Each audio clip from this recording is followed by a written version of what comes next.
Shalom, selamat pagi Bapak Ibu Saudara. Senang sekali di pagi hari ini kita boleh bangun dengan tubuh yang sehat. Itu semuanya karena kemurahan dan kebaikan Tuhan. Dan biarlah di pagi hari ini kita akan sama-sama menaikkan syukur kita melalui puji-pujian bagi Allah kita.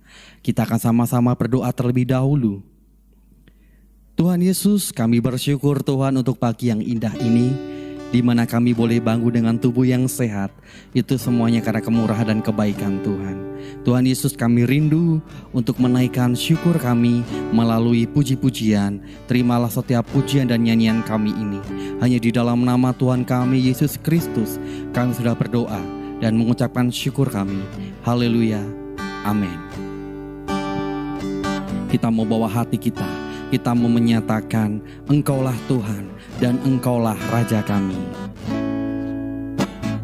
Ku rindu setiap waktu hidupi kebenaran-Mu, bukan dengan kuatku, namun karena Roh-Mu,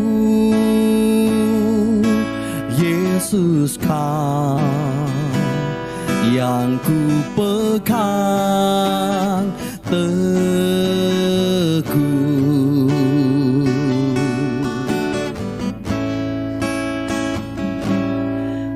Engkaulah Tuhan, Engkaulah Raja, berdaulat atas hidupku. Ku berserah penuh. Dengan segenap hati kita mau menyatakan kembali, ku rindu setiap waktu hidupi kebenaran-Mu, bukan dengan kuatku, namun karena Roh-Mu, Yesus Kau yang ku pegang teguh.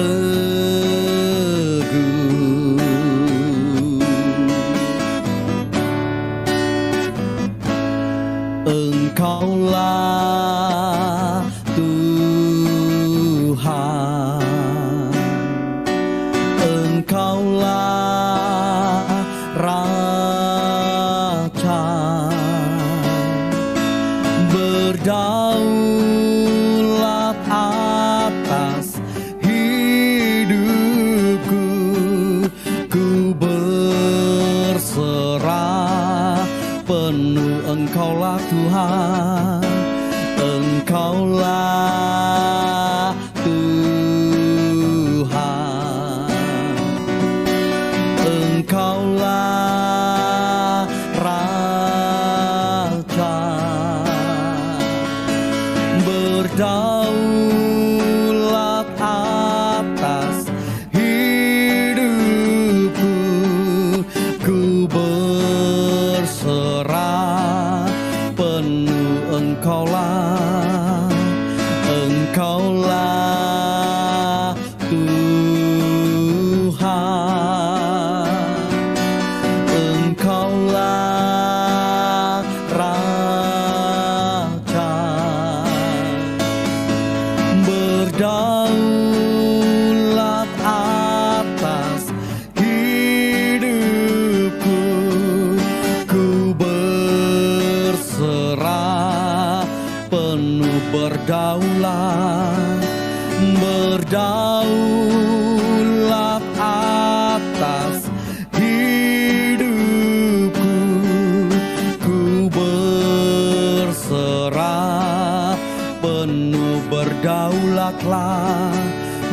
berdaulat atas hidupku.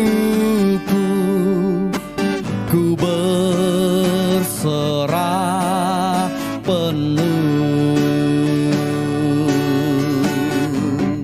Kau yang berdaulat atas hidup kami selamanya.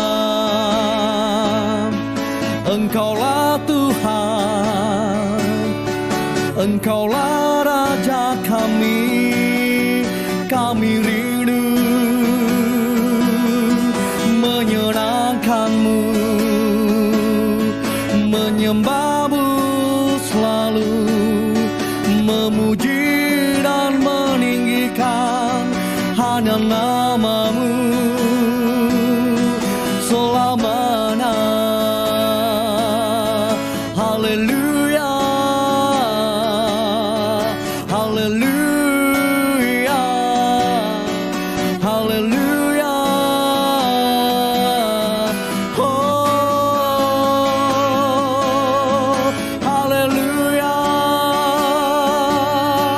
Terima kasih, kami bersyukur buat anugerah-Mu. Haleluya, syukur Tuhan, kami naikkan hanya bagi-Mu. Haleluya, haleluya, glory, hosana bagi Tuhan. Tuhan Yesus, Allah kami yang begitu baik, yang selalu menyatakan kasih-Nya bagi kami. Terimalah setiap pujian kami ini Tuhan. Biarlah setiap pujian dan nyanyian kami ini boleh menyukakan hati-Nya Tuhan. Dan sebentar Tuhan kami rindu untuk duduk diam, mendengarkan firman-Mu, seperti Maria yang duduk diam di bawah kaki-Mu, mendengarkan isi hati Tuhan bagi kami semuanya. Terima kasih Tuhan, kami siap untuk membuka hati kami, hanya di dalam nama Tuhan kami Yesus Kristus, kami sudah berdoa dan mengucapkan syukur kami. Haleluya, amin. Shalom Bapak Ibu Saudara, berjumpa kembali dalam program Selamat Pagi Bapak. Kita telah memuji dan memuliakan nama Tuhan. Sebentar kita akan bersama-sama belajar tentang kebenaran firman Tuhan. Di pagi hari ini, izinkan saya untuk berbagi sedikit tentang kebenaran firman Tuhan. Mari sebelumnya, saya mau ajak Bapak Ibu Saudara untuk kita membaca ayat emas kita di bulan ini. Kita mau baca di Ibrani 13 ayat yang ke-6. Ibrani 13 ayat yang ke-6, begini bunyi firman Tuhan. Sebab itu dengan yakin kita dapat berkata, Tuhan adalah penolongku, aku tidak akan takut. Apakah yang dapat dilakukan manusia terhadap aku? Di surat Ibrani ini penulis dengan yakin mengatakan juga bahwa Tuhan adalah penolongku. Dalam tanda kutip, aku tidak akan takut. Penulis mengatakan bahwa aku tidak akan takut. Saya yakin bahwa ketika penulis surat Ibrani ini berkata aku tidak akan takut, penulis meyakini bahwa ketika Tuhan adalah penolongnya, Tuhan juga yang akan memperlengkapi. Tuhan juga yang akan menguatkan untuk melakukan segala pekerjaan yang baik, untuk melakukan segala hal yang berkenan kepada Tuhan.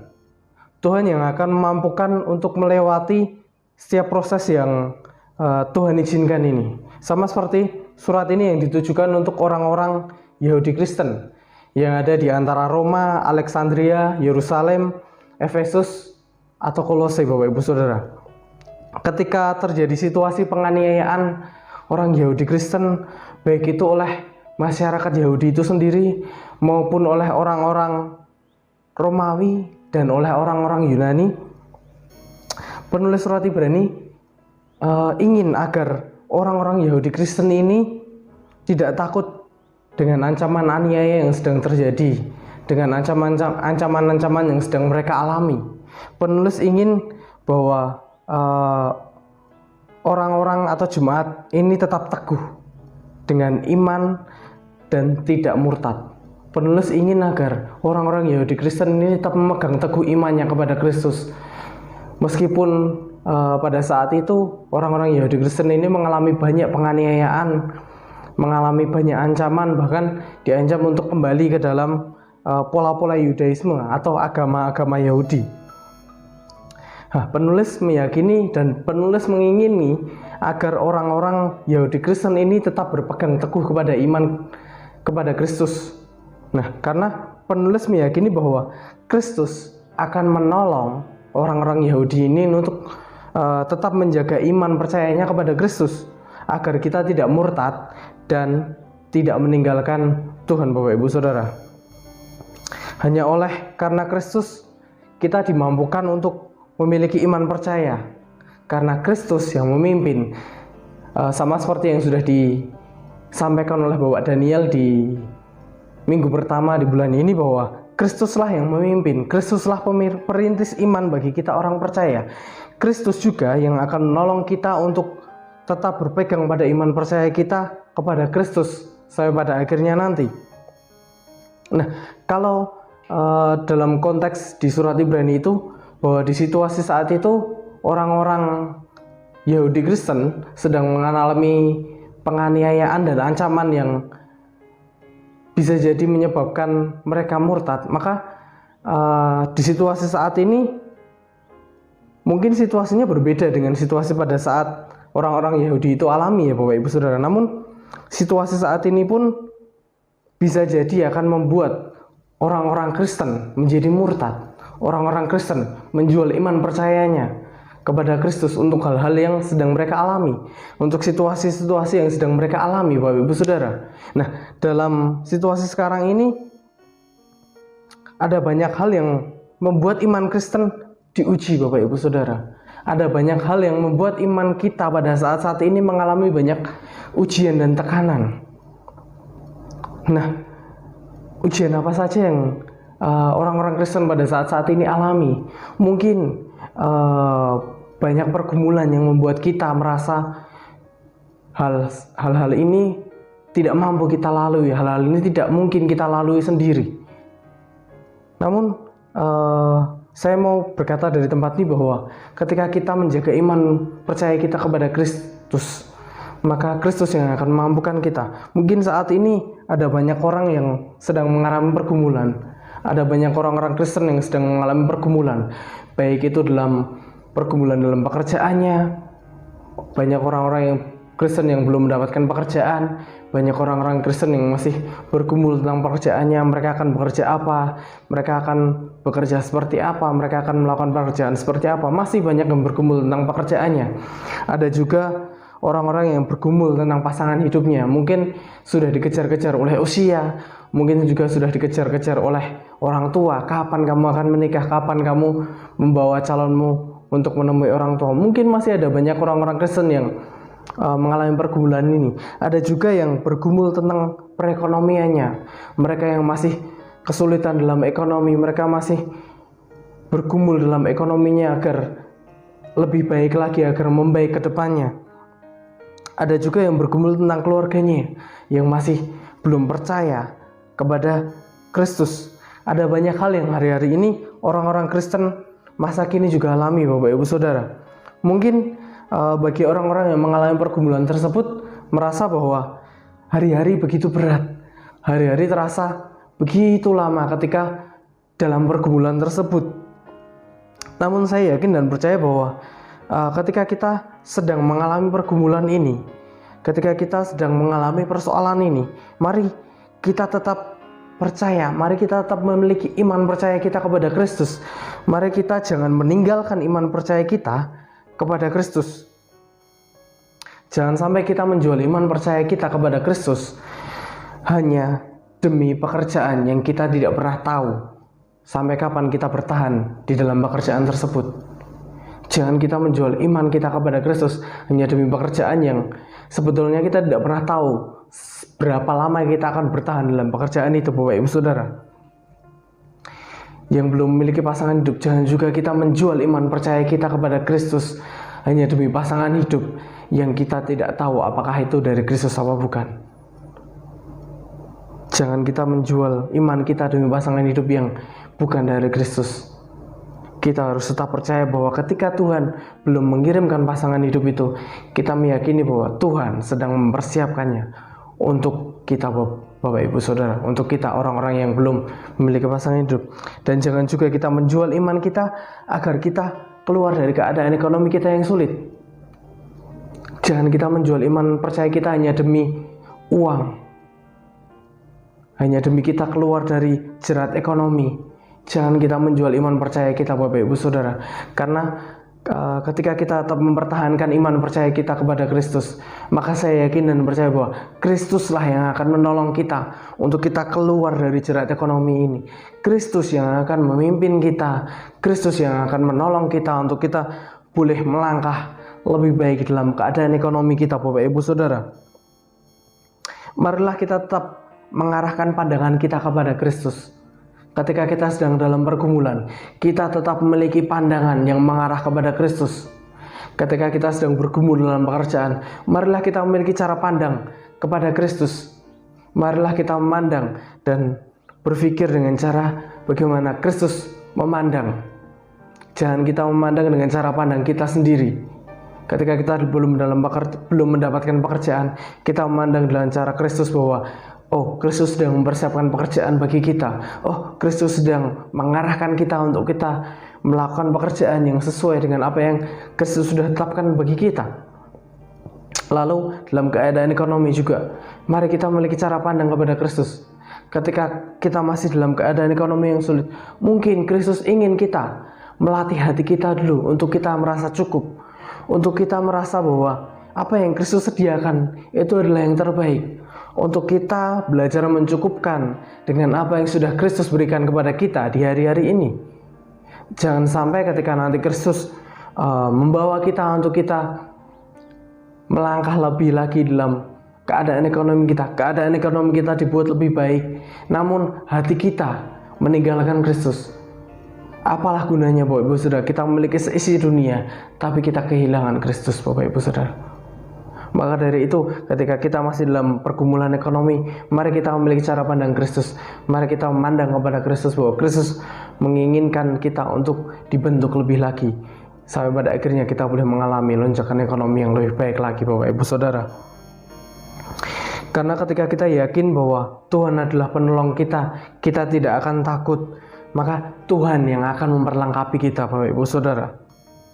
Persoalan dan pergumulan yang kita alami hanyalah bagian yang harus kita lewati untuk kita sampai kepada kehendak yang Kristus sudah tetapkan dalam kehidupan kita.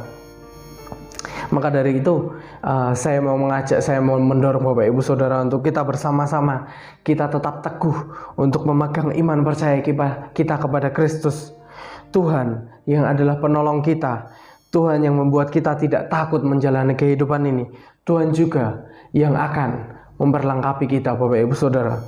Sama seperti tertulis di dalam Ibrani 13 ayat ke-20 sampai 21. Ibrani 13 ayat 20 sampai 21, begini bunyi firman Tuhan. Maka Allah damai sejahtera yang oleh darah perjanjian yang kekal telah membawa kembali dari antara orang mati gembala agung segala domba, yaitu Yesus Tuhan kita. Kiranya memperlengkapi kamu dengan segala yang baik untuk melakukan kehendak-Nya dan mengerjakan di dalam kita apa yang berkenan kepadanya. Oleh Yesus Kristus, bagi Dialah kemuliaan sampai selama-lamanya. Allah yang telah membawa kembali domba yang agung segala domba. Domba-domba itu adalah kita, Bapak Ibu Saudara. Dan domba gembala yang agung itu adalah Yesus Tuhan kita. Allah juga yang akan memperlengkapi kita untuk melakukan kehendak-Nya dan mengerjakan dalam kita apa yang berkenan kepadanya oleh Yesus Kristus. Allah yang akan memperlengkapi kita melalui Yesus Kristus untuk kita dapat melakukan kehendak-Nya. Melalui Yesus kita akan diperlengkapi, Bapak Ibu Saudara. Dalam kehidupan yang kita jalani, kita akan diperlengkapi untuk melalui setiap keadaan yang sedang kita alami, untuk melalui setiap pergumulan yang kita alami, untuk kita senantiasa mengarahkan pandangan kita kepada Kristus, Kristus yang akan memperlengkapi kita. Maka dari itu mari kita senantiasa menjaga iman percaya kita, untuk kita senantiasa mengarahkan pandangan kita kepada Kristus. Ketika iman kita kepada Kristus tetap teguh, Kristus akan memperlengkapi kita, Kristus akan memampukan kita, dan Kristus yang akan menolong kita Bapak Ibu Saudara, karena Kristus adalah penolong bagi kita. Kiranya boleh menjadi berkat bagi kita. Tuhan Yesus memberkati. Mari kita berdoa. Bapak, terima kasih Tuhan untuk firman-Mu di pagi hari ini, firman-Mu yang menguatkan kami, yang kami yakini bahwa Tuhan adalah penolong kami. Kami tidak akan takut untuk menjalani hari-hari ini Tuhan. Kami percaya bahwa ketika kami menjadikan Kristus sebagai penolong kami, Kristus yang akan memperlengkapi kami dalam kami menjalani setiap kehendak yang Tuhan rencanakan dalam kehidupan kami ya Bapa. Terima kasih Tuhan, terima kasih. Dan sebentar kami akan melanjutkan aktivitas kami di pagi hari ini. Kiranya Tuhan memberkati kami dan menyertai kami, agar setiap hal yang kami kerjakan hanya untuk hormat dan kemuliaan nama Tuhan saja. Terima kasih Yesus. Hanya dalam nama Tuhan Yesus Kristus kami sudah berdoa dan mengucapkan syukur kami. Haleluya. Amin. Kita akan memasuki saat teduh. Dan datanglah kepadanya batu yang hidup itu, yang memang dibuang oleh manusia, tetapi yang dipilih dan dihormat di hadirat Allah.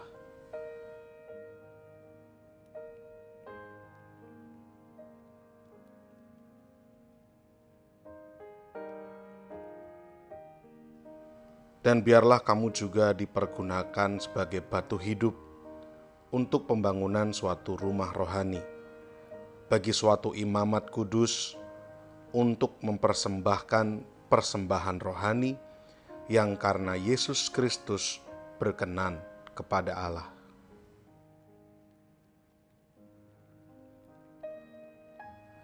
Sebab ada tertulis dalam kitab suci, sesungguhnya aku meletakkan di Sion sebuah batu yang terpilih, sebuah batu penjuru yang mahal, dan siapa yang percaya kepadanya tidak akan dipermalukan.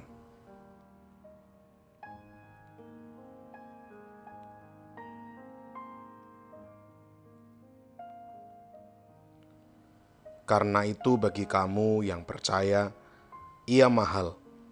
Tetapi bagi mereka yang tidak percaya, batu yang telah dibuang oleh tukang-tukang bangunan telah menjadi batu penjuru, juga telah menjadi batu sentuhan dan suatu batu sandungan. Kita akan bersama-sama menaikkan pokok-pokok doa sesuai dengan daftar yang tercantum di layar.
Bapa kami yang di sorga, dikuduskanlah namamu, datanglah kerajaanmu, jadilah kehendakmu di bumi seperti di sorga. Berikanlah kami pada hari ini makanan kami yang secukupnya, dan ampunilah kami akan kesalahan kami, seperti kami juga mengampuni orang yang bersalah kepada kami. Dan janganlah membawa kami ke dalam pencobaan, tetapi lepaskanlah kami daripada yang jahat. Karena Engkaulah yang empunya kerajaan dan kuasa dan kemuliaan sampai selama-lamanya. Amin. Puji nama Tuhan, kita sudah mendengarkan firman Tuhan yang sangat memberkati kita di pagi hari ini. Kini tiba saatnya saya akan menyampaikan info sepekan MCC. Setiap hari Senin pukul 5 sore ada latihan tamborin. Di hari Kamis pukul 6:30 malam ada latihan musik dan pujian. Hari Jumat pukul 6 sore ada menara doa kota di Hotel Haris lantai 16. Di hari Sabtu ada ibadah muda remaja Metanex pukul 5:30 sore. Dan di hari Minggu bagi Bapak Ibu Saudara yang memiliki putra-putri bisa bergabung di ibadah sekolah minggu pukul 7:30 pagi. Dan di sore harinya kita akan sama-sama bertemu dan beribadah bersama di ibadah raya MCC pukul 5 sore. Demikianlah info sepekan yang bisa saya sampaikan di pagi hari ini. Kita akan sama-sama akhiri dan kita akan sama-sama berdoa. Tuhan Yesus, kami bersyukur Tuhan untuk setiap anugerah dan kebaikan yang Tuhan sudah berikan kepada kami semuanya. Tuhan Yesus, kami rindu Tuhan untuk menyerahkan setiap aktivitas kami Tuhan dari pagi hari ini hingga petang nanti ke dalam tangan Tuhan. Kiranya Tuhan buat berhasil apapun yang kami kerjakan, dan melalui pekerjaan kami, melalui aktivitas kami rindu untuk memuliakan nama-Mu di dalam kehidupan kami. Terima kasih Tuhan, hanya di dalam nama Tuhan kami Yesus Kristus kami sudah berdoa dan mengucapkan syukur kami. Haleluya. Amin.